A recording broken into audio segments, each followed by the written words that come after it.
नमस्कार, मैं हूं संजय शर्मा। आप देख रहे हैं 4 PM न्यूज़ नेटवर्क। बनारस की रातें इन दिनों कुछ ज़्यादा ही अंधेरी लग रही हैं, जैसे शहर की हर गली में कोई अनकहा राज सांसें ले रहा हो।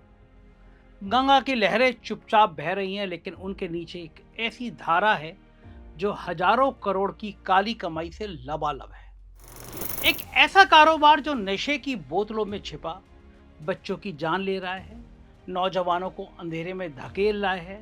पुलिस की छापामारी में जो खुलासा हुआ वो किसी थ्रिलर फिल्म से कम नहीं है। मोदी जी के अपने संसदीय क्षेत्र में जहां हर घाट पर एक आस्था बहती है, वहां एक ऐसा काला कारनामा सामने आया है जिसको लेकर यूपी से दिल्ली तक और पूरे देश और पूरी दुनिया में भी हंगामा मच गया है। क्योंकि इसमें एक ऐसे ऐसे नेताओं के नाम सामने आ रहे हैं जिनका भारतीय जनता पार्टी से बड़ा करीबी नाता है, बड़ी दोस्ती है।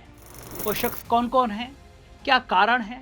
मोदी की नाक के नीचे हजारों करोड़ का नशे का कारोबार चल रहा था, तो फिर मोदी जी का ड्रोन कौन चोरी करके ले गया?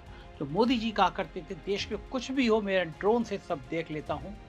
बनारस के इस हजारों करोड़ के ड्रोन में इन बाहुबलियों की कारगुजारी मोदी जी को क्यों पता नहीं चली? हर बार जब नरेंद्र मोदी जी अपने संसदीय क्षेत्र वाराणसी में उतरते हैं, तो पूरा शहर एक फर्जी फिल्म के सेट पे बदल जाता है। हफ्ते भर पहले से रिहर्सल शुरू हो जाती है। कैंट रोड से लेकर 80 रो घाट रोड तक सब तरफ झाड़ू, पुताई, फूलों के तोरण, 50-50 फुट के कटआउट जिन्हें मोदी जी स्वर्ग से उतरे हुए लगते हैं, लग जाते हैं। सब कुछ सड़कों पर सज जाता है, जैसे मोदी बनारस के सांसद नहीं बल्कि दामाद हो। सरकारी स्कूलों के बच्चों की छुट्टी कैंसिल हो जाती है, उनको जबरन बसों में ठूस ठूस कर लाया जाता है। हाथ में भारतीय जनता पार्टी की झंडियां, गले में दुपट्टा, सिर पर टोपी, सब सेट कर दिया जाता है। सरकारी दफ्तर खाली हो जाते हैं, सारी कर्मचारी लाइन में लग जाते हैं। स्वागत करने के लिए पुलिस वाले 1 महीने से ओवर टाइम कर रहे होते हैं, और फिर आता है वो मोदी जी का शाही काफिला। काले शीशे, बुलेट प्रूफ गाड़ियां, jammer, ambulance, pilot, vehicle, siren. खिड़की में से थोड़ी सी नीचे शीशा होता है। चमकती मुस्कान, हाथ हिलाते हुए भीड़ चीखती है, मोदी मोदी। करीब आधे घंटे तक ये तमाशा बनारस की गलियों में चलता रहता है।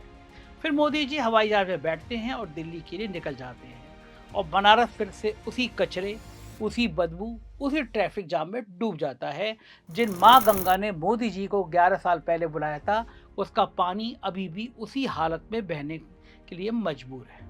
अब देखिए, गंगा का पानी तो दिखता है, उस पर थोड़ा बहुत शोर भी हो जाता है, लेकिन एक ऐसी गंदगी जो ना जाने कब से मोदी के संसदीय क्षेत्र बनारस में बसी है, जो दिखती नहीं, वो सिर्फ नसों में घुसती है और बच्चों को मौत के घाट, नौजवानों को अंधेरे कुएं में धकेल देती है। ठीक उसी वाराणसी में जिसे मोदी जी मेरा परिवार कहकर दुनिया को बेचते हैं, यहाँ पिछले कई सालों से 2000 करोड़, 2000 करोड़, एक बार फिर से संख्या नोट कर लीजिए, याद कर लीजिए।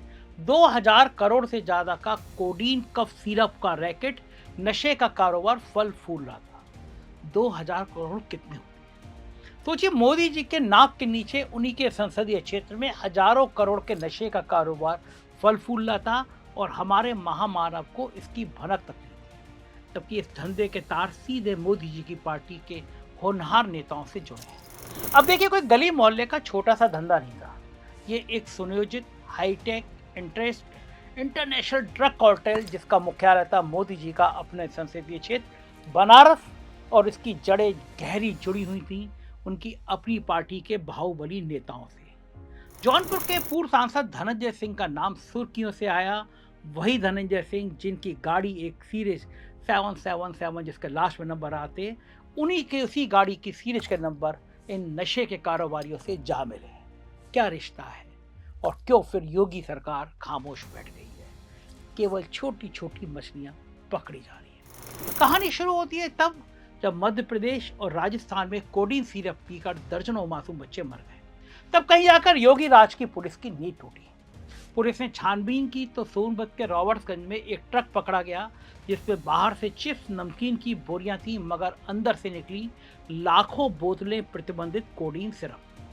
ड्राइवर से पूछताछ हुई तो नाम निकला अमित सिंह टाटा का। अमर सिंह टाटा का पता लगाया गया तो उसकी फॉर्च्यूनर का जो नंबर निकला, उसे पूर्वांचल में जानने के लिए कोई रॉकेट साइंस की जरूरत नहीं है। सब जानते हैं इस सीरीज का मतलब धनंजय सिंह की गाड़ियों से होता है। अमित टाटा पकड़ा जाता है, पूछताछ में कई नाम उगलता है और फिर खुलासा होता है इस रैकेट के मास्टरमाइंड का, यानी मोदी जी के संसदीय क्षेत्र के निवासी शुभम जायसवाल का। शुभम ने 6 जिलों में कुल 173 फर्जी फर्में खोल रखी थी। ये फर्में किराए के 2-2 कमरों के फ्लैट में रहती थी, खुलती थी। बोर्ड तक नहीं लगता था, आधार पैन लगाए जाते थे और वो भी गरीबों, रिक्शा वालों, मजदूरों के नाम पर। 3-4 महीनों में करोड़ों की बिक्री दिखाई जाती थी। जीएसटी जमा किया और फिर कंपनी गायब। नया पता, नया नाम, नया खेल। माल झारखंड से आता था, चावल और चिप्स की बोरियों में छुपाकर कोलकाता, बांग्लादेश और वहां से आगे शायद थाईलैंड, म्यांमार। कुल कारोबार 2000 करोड़ से ज्यादा। यानी मोदी जी के जिस शहर को दुनिया की आध्यात्मिक राजधानी बताते हैं, उसी शहर में उनकी नाक के नीचे 2000 करोड़ का नशा बिक रहा था, और वो भी उनकी अपनी पार्टी के नेताओं के संरक्षण में। अब देखिए, शुभम जायसवाल अभी भी फरार है। बताया जाता है वो दुबई चला गया है। दुबई में सैकड़ों करोड़ का एक होटल बना है, कई ब्यूरोक्रेट के पैसे उसमें लगे हैं। उसके बाप भोला प्रसाद जायसवाल को कोलकाता एयरपोर्ट से पकड़ा गया। वो थाईलैंड भागने की फिराक में था। उसकी कंपनियों पे छापे पड़े, उसकी कई सारी कंपनियों के खिलाफ एफआईआर हुई। बेटा गायब है, बाप पुलिस हिरासत में है, पूछा जा रहा है। उसकी कंपनी शैली ट्रेडर्स इस पूरे खेल का मुख्य धंधा थी। गिरफ्तारी के बाद सोनभद्र, जौनपुर, चंदौली में उसकी दर्जनों फर्मों पर एफआईआर दर्ज की गई। फिर पकड़ा गया बर्खास्त सिपाही आलोक सिंह, जो धनंजय सिंह का बहुत करीबी था।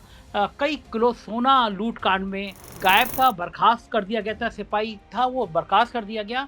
उसके बाद धनंजय सिंह का चहेता बन गया। यहाँ तक पता चला कि जो वोटर आईडी में उसका एड्रेस है वो धनंजय सिंह के घर का है। लखनऊ में धनंजय सिंह के घर के सामने उसका मकान बना है। क्या किसी और सबूत की जरूरत है? बताया तो ये भी जा रहा है कि वो सरेंडर करने की जुगाड़ में था, कोर्ट में अर्जी डाल चुका था, लेकिन एसटीएफ ने पहले से ही उसे धर लिया। उसके खिलाफ लुकआउट नोटिस जारी थे। वहीं विशाल नाम का एक और आरोपी अभी भी फरार है। जांच एजेंसियां दुबई, थाईलैंड, मलेशिया तक पहुंच गई हैं, लेकिन पहुंचती रहेंगी। मुझे पता है कुछ नहीं हो पाएगा। 100 से ज्यादा बैंक अकाउंट, दर्जनों संपत्तियां सीज कर दी गई हैं, लेकिन मास्टरमाइंड शुभम आज भी खुला घूम रहा है। अब आते हैं बात धनंजय सिंह की। धनंजय सिंह पॉलिटिकल गलियारे में बड़ा नाम है। जैसे उनकी गाड़ी की सीरीज की एक बात चलती है। धनंजय सिंह, जब ये बात चली, धनंजय सिंह का नाम आया, आलोक का नाम आया। ये कहा गया कि ये जो शुभम जायसवाल है, अमित टाटा है, धनंजय सिंह इसको अपना छोटा भाई बताते थे, तो रिश्ता क्या कहलाता है। तब पता चला कि धनंजय सिंह जिस गाड़ी पर चल रहे हैं वो भी गिफ्ट की गई है। गाड़ी किसी और के नाम से, लेकिन इन्हीं महान लोगों ने जो नशे का कारोबार करते हैं उन्होंने धनंजय सिंह को दी।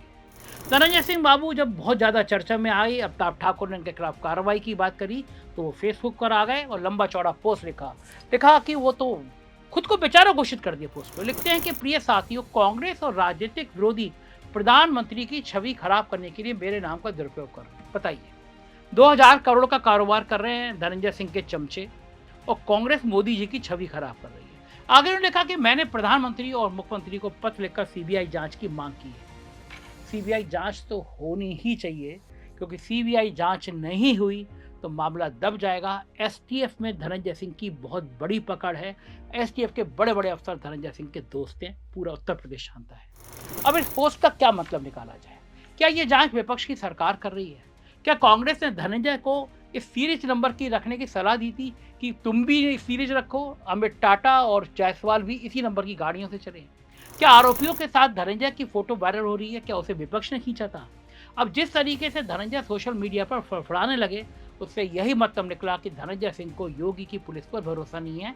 हालांकि पोस्ट में ऐसा है, जबकि योगी पुलिस उनको पूरी तरह से बचाती रही है। पहले भी योगी जी के वो बड़े करीबी लोगों में से रहे हैं, कोई शक नहीं। मैंने उनका इंटरव्यू लिया था, उन्होंने कहा था वो बीजेपी के खिलाफ लड़ रहे थे, तब भी उन्होंने कहा था हम हर हालत में योगी को मुख्यमंत्री बनाएंगे। उनके इस बयान के बाद अमित शाह ने जौनपुर में आके कहा ये बचे कुछ गुंडे हैं, इनको मैं ठीक कर दूंगा। अमित शाह के निशाने पर धनंजय सिंह पहले से हैं। मोदी की सीबीआई लाओ, वही कह रहे हैं, वही बाहुबली की छवि धुलाई कर पाएगी। अरे भैया धनंजय बाबू, आप सीबीआई जांच तो ऐसे मांग रहे जैसे कोई बच्चा चॉकलेट मांगता हो। पहले ये तो बता दो, आपके वाली फॉर्च्यूनर आपकी सीरीज जो है वो अमित टाटा की सीरीज कैसे निकल आई? वो जायसवाल के उन गाड़ियों का यूज क्यों कर रहा था? हजारों करोड़ के कारोबार करने वालों से आपका क्या संबंध था? आपकी नंबर प्लेट, आपकी जैसी नंबर प्लेट आखिर उनको क्यों पसंद आ गई? पूरे इलाके में ये रैकेट क्यों फैला था? और अब आप सीबीआई जांच की मांग कर रहे हैं। आखिर धनंजय सिंह का बीजेपी में क्या नाता रिश्ता है, इसकी भी पड़ताल बहुत जरूरी है इस कांड की निष्पक्ष जांच के लिए। मोदी जी, आप बनारस सिर्फ वोट के लिए आते हैं, हाथ हिलाते हैं, मैं बनारस का बेटा हूँ, डायलॉग मारते हैं, फिर प्लेन से बैठकर दिल्ली निकल लेते हैं। गंगा की सफाई का ढोल पीटते हैं, लेकिन असली गंदगी को देखते तक नहीं। 2000 करोड़ का ड्रग रैकेट आपके संसदीय क्षेत्र में फल फूल रहा था। सैकड़ों फर्जी कंपनियां, हजारों करोड़ का टर्नओवर, नौजवान नशे में डूबे हुए, लेकिन आपको सिर्फ तालियां सुनाई देती हैं, बच्चों की चीख नहीं। ना जाने कितने बाहुबली आपकी पार्टी में पनपते हैं, जेल में रहकर आतंक मचाते हैं और आप हाथ हिलाकर निकल लेते हैं। बनारस के घाटों पर आजकल नौजवान कोडीन सिरप की बोतलें पी रहे हैं, स्कूल के बच्चे नशे में लड़खड़ा रहे हैं, माँ बाप रो रहे हैं, और जिम्मेदार कौन? क्या वो नेता जो सिर्फ रोड शो के लिए आते हैं, या वो बाहुबली जो जेल के अंदर भी जाके अपना धंधा चलाते रहते हैं? वो हरे योगी जी का प्रशासन जो वीवीआईपी मूवमेंट के लिए सड़कें चमचमाता है और बाकी समय आंखें मूंद देता है। सोचिए, 2000 करोड़ का नशा, ये कोई छोटी रकम नहीं, ये एक पूरी इंडस्ट्री थी।